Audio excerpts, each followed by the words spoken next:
বর্তমান বাংলাদেশকে সামনে রেখে সরাসরি যুদ্ধে জড়াচ্ছে ভারত পাকিস্তান। ভারত বাংলাদেশের মধ্যে যুদ্ধ আতঙ্ক কখনোই কাম্য নয়। দেব ভারতকে ছুঁড়ে ফেলে পাকিস্তানকে কাছে টানছে যুক্তরাষ্ট্র। আসসালামু আলাইকুম, স্বাগতম জানাচ্ছি বাংলা স্কোপ সংবাদে। আমি মোহাম্মদ কিবরিয়া। এতক্ষণ শুনছিলেন সংবাদ শিরোনাম, এবার বিস্তারিত। বর্তমান দক্ষিণ এশিয়ার ভূ রাজনীতিতে এক অস্থির পরিস্থিতি বিরাজ করছে এবং সাম্প্রতিক সময়ে বাংলাদেশ কেন্দ্রিক কিছু ঘটনাপ্রবাহকে কেন্দ্র করে ভারত ও পাকিস্তানের মধ্যকার দীর্ঘদিনের বৈরিতা নতুন মাত্রা পেতে শুরু করেছে, যা নিয়ে অনেকেই আশঙ্কা করছেন যে পরিস্থিতি কি শেষ পর্যন্ত সরাসরি যুদ্ধের দিকে মোড় নিতে পারে কিনা। আপনারা নিশ্চয়ই লক্ষ্য করেছেন যে সাম্প্রতিক বছরগুলোতে আঞ্চলিক নিরাপত্তা নিশ্চিত করার ক্ষেত্রে দেশগুলোর মধ্যে এক ধরনের মনস্তাত্ত্বিক লড়াই চলছে এবং বাংলাদেশের অভ্যন্তরীণ পরিবর্তনের প্রেক্ষাপটে প্রতিবেশী দেশগুলোর কৌশলে ব্যাপক পরিবর্তন এসেছে, যা অনেক সময় উত্তেজনার পারদকে তুঙ্গে নিয়ে যায়। তবে সরাসরি যুদ্ধের বিষয়টি যতটা না সামরিক, তার চেয়ে অনেক বেশি কূটনৈতিক এবং কৌশলগত, কারণ পরমাণু শক্তিধর দুটি দেশের মধ্যে সরাসরি সংঘাত পুরো বিশ্বের জন্যই এক বিশাল বিপর্যয় বয়ে আনবে। এবং এই বিষয়টি মাথায় রেখেই আন্তর্জাতিক বিশ্লেষকরা বলছেন যে প্রচার মাধ্যমে যুদ্ধের কথা আসলেও পর্দার আড়ালে পরিস্থিতি সামলানোর চেষ্টা সবসময়ই থাকে। বাংলাদেশের ভৌগোলিক অবস্থান এবং দক্ষিণ এশিয়ায় এর ক্রমবর্ধমান অর্থনৈতিক ও কৌশলগত গুরুত্বের কারণে এই অঞ্চলটিকে নিয়ে বিশ্বশক্তির যে বিশেষ নজর রয়েছে, তাতে ভারত ও পাকিস্তান উভয়ই নিজেদের প্রভাব ধরে রাখতে মরিয়া এবং এই প্রতিযোগিতায় কখনো কখনো যুদ্ধাবস্থার মতো পরিস্থিতির সৃষ্টি করে। যদি আমাদের এই বিশ্লেষণগুলো আপনাদের ভালো লাগে এবং আপনারা নিয়মিত এমন আন্তর্জাতিক সংবাদ বিশ্লেষণ শুনতে চান, তবে অবশ্যই ভিডিওটিতে একটি লাইক দিন এবং আমাদের চ্যানেলটি সাবস্ক্রাইব করে পাশের বেল আইকনটি বাজিয়ে দিন, যাতে পরবর্তী আপডেট মিস না হয়। আসলে যুদ্ধের কথা উঠলেই সাধারণ মানুষের মনে আতঙ্ক তৈরি হয়, কারণ ইতিহাস সাক্ষী দেয় যে যুদ্ধ কখনো কোনো সমাধান আনতে পারে না, বরং তা লাখ লাখ মানুষের জীবন ধ্বংস করে দেয় এবং অর্থনীতির মেরুদণ্ড ভেঙে দেয়। তাই বর্তমানে এই ডিজিটাল যুগে সরাসরি যুদ্ধের চেয়ে ছায়াযুদ্ধ বা তথ্যযুদ্ধের প্রাধান্য বেশি দেখা যাচ্ছে। দক্ষিণ এশীয় এই দেশগুলোর মধ্যে যে সামরিক শক্তি বা মহড়া আমরা লক্ষ্য করি, তা মূলত নিজেদের সক্ষমতা জাহির করার একটি মাধ্যম হলেও বর্তমান পরিস্থিতিতে বাংলাদেশের স্থিতিশীলতা এই অঞ্চলের শান্তির জন্য অপরিহার্য এবং ভারত পাকিস্তান উভয়েই জানে যে কোনো ধরনের সরাসরি সংঘর্ষ হলে তার প্রভাব থেকে কেউই মুক্ত থাকবে না। তাই বর্তমান প্রেক্ষাপটে উত্তেজনা বাড়লেও কূটনৈতিক চ্যানেলে আলোচনা এবং আন্তর্জাতিক সম্প্রদায়ের হস্তক্ষেপ পরিস্থিতিকে শান্ত রাখার চেষ্টা করবে বলেই বিশেষজ্ঞরা মনে করছেন।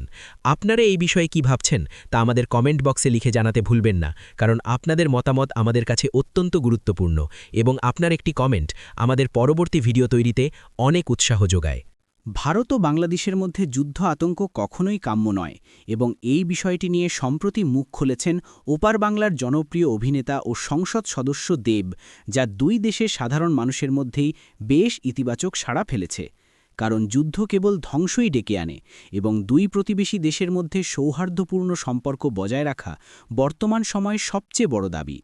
দেব তার বক্তব্যে স্পষ্ট করেছেন যে ভারত ও বাংলাদেশ কেবল দুটি প্রতিবেশী দেশ নয়, বরং তাদের মধ্যে রয়েছে দীর্ঘদিনের ঐতিহাসিক ও সাংস্কৃতিক বন্ধন এবং বর্তমান সময়ে কোনোভাবেই এই দুই দেশের মধ্যে যুদ্ধের কোনো পরিবেশ সৃষ্টি হতে দেওয়া উচিত নয়, যা মূলত সাধারণ মানুষকে সচেতন করার একটি অন্যতম প্রয়াস।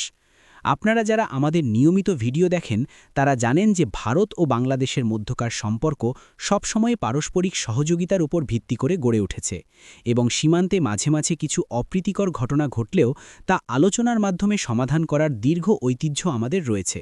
তবে সাম্প্রতিক কিছু গুজব এবং স্বার্থান্বেষী মহলের প্রচারণার কারণে সাধারণ মানুষের মনে যে অহেতুক ভয়ের সৃষ্টি হয়েছে, তা দূর করার ক্ষেত্রে সেলিব্রিটি বা পাবলিক ফিগারদের এমন সাহসী বক্তব্য অত্যন্ত জরুরি ভূমিকা পালন করে। আপনারা যারা এই ভিডিওটি দেখছেন তারা দয়া করে ভিডিওটি শেয়ার করুন, যাতে দেবের এই শান্তির বার্তা সবার কাছে পৌঁছে যায় এবং কোনো ধরনের বিভ্রান্তিকর খবরে কেউ আতঙ্কিত না হয়। বাংলাদেশ ও ভারতের মধ্যে যে অর্থনৈতিক নির্ভরশীলতা রয়েছে তা যুদ্ধাভ্যস্তার কারণে মারাত্মকভাবে ক্ষতিগ্রস্ত হতে পারে এবং দুই দেশের সাধারণ মানুষই তখন সীমাহীন কষ্টের সম্মুখীন হবে। তাই যুদ্ধের বদলে শান্তির প্রচার করা এখন সময়ের শ্রেষ্ঠ কাজ। দেবের মতো ব্যক্তিত্ব যখন বলেন যে আমরা যুদ্ধ চাই না, বরং উন্নয়ন ও সম্প্রীতি চাই, তখন তা সাধারণ মানুষের মনের সাহস যোগায় এবং ভ্রাতৃত্বের বন্ধনকে আরও শক্তিশালী করে তোলে, যা বর্তমান অস্থির সময়ে অত্যন্ত প্রাসঙ্গিক। কূটনৈতিক স্তরে ভারত ও বাংলাদেশ সবসময় শান্তি বজায় রাখার পক্ষে প্রতিশ্রুতিবদ্ধ এবং সীমান্তের ছোটখাটো সমস্যাগুলোকেও আলোচনার টেবিলে বসে সমাধান করার চেষ্টা করা হচ্ছে, যা আমাদের আশাবাদী করে তোলে যে কোনো যুদ্ধ আতঙ্ক আমাদের উন্নয়নকে বাধাগ্রস্ত করতে পারবে না। আমাদের এই নিউজ কাভারেজটি যদি আপনাদের ইনফরমেটিভ মনে হয় তবে কমেন্টে আপনার জেলা বা শহরের নাম লিখুন, যাতে আমরা বুঝতে পারি কোথা থেকে আপনারা আমাদের সাথে যুক্ত আছেন। পরিশেষে বলতে হয় যে দুই দেশের জনগণের মধ্যে যে ভালোবাসার সম্পর্ক তার রাজনৈতিক বা অন্য কোনো কারণে ফাটল ধরানো মোটেও সহজ নয়, এবং আমরা বিশ্বাস করি যে আগামী দিনেও ভারত ও বাংলাদেশ একে অপরের অকৃত্রিম বন্ধু হিসেবে সুখে দুঃখে পাশে থাকবে। আন্তর্জাতিক রাজনীতির মঞ্চে আরেকটি চাঞ্চল্যকর খবর আমাদের নজরে এসেছে, যেখানে দেখা যাচ্ছে মার্কিন যুক্তরাষ্ট্রের পররাষ্ট্রনীতিতে কিছুটা পরিবর্তন লক্ষ্য করা যাচ্ছে এবং অনেকেই বলছেন যে যুক্তরাষ্ট্র হয়তো ভারতকে কিছুটা ছুঁড়ে ফেলে পুনরায় পাকিস্তানের সাথে সখ্যতা বাড়ানোর দিকে মনোনিবেশ করছে, যা দক্ষিণ এশিয়ার রাজনীতিতে নতুন এক মেরুকরণের ইঙ্গিত দিচ্ছে। মার্কিন যুক্তরাষ্ট্রের এই ধরনের পররাষ্ট্রনীতি নতুন কিছু নয়, কারণ তারা সবসময়ই তাদের জাতীয় স্বার্থকে প্রাধান্য দেয় এবং সাম্প্রতিক সময়ে আফগানিস্তান পরিস্থিতি বা অন্যান্য ভূরাজনৈতিক প্রয়োজনেই তারা পাকিস্তানের কৌশলগত অবস্থানকে পুনরায় ব্যবহার করতে চাইছে বলে অনেক বিশেষজ্ঞ মত প্রকাশ করছেন।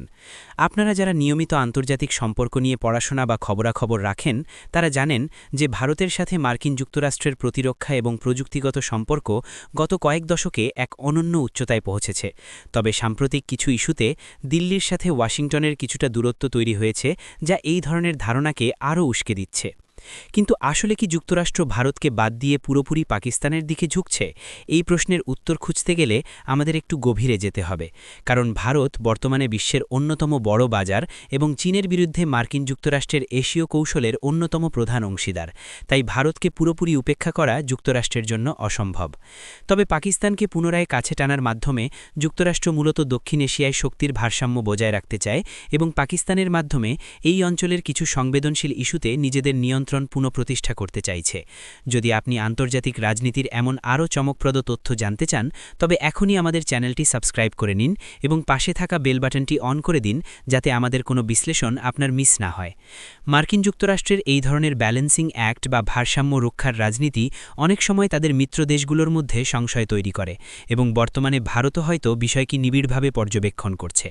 অন্যদিকে পাকিস্তানের জন্য এটি একটি বড় সুযোগ, কারণ অর্থনৈতিকভাবে বিপর্যস্ত দেশটি এখন বড় কোনো পরাশক্তির সহায়তা পাওয়ার জন্য মুখিয়ে আছে এবং যুক্তরাষ্ট্রের এই নমনীয় মনোভাব তাদের অর্থনীতির জন্য সুসংবাদ হতে পারে।